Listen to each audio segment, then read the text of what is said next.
সালাম আলাইকুম দর্শক, চলে এলাম সকাল সকাল কবুতরের ঘরে।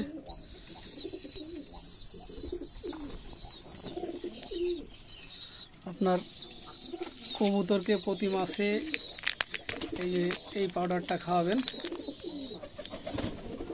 এই পাউডারটা খাওয়ালে প্রতি মাসে আপনার ঘাড় টাল হয়ে যায়, প্রতিবন্ধী হয়ে যায়, প্যারালাইজ হয়ে যায় কবুতরকে। এই রোগটা হবে না। প্রতি মাসে 1 থেকে 2 বার, বেশি দাম না।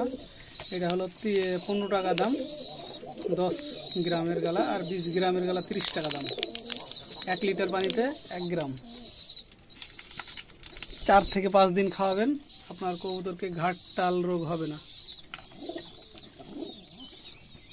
পানির কালারটা কিছুটা লাল হয়ে যাবে এটা দিলে। আর এই যেগুলো আমার কবুতর থাকার খোপ, সকল কবুতর বাচ্চাকে খাবার খাওয়াচ্ছে। এখানে বলতে বলতে একটা অতিথি দেশি কবুতর ঢুকে গেছে, গোল্লা কবুতর। আমার হাতের ইশারায় কবুতরটা পালাবে।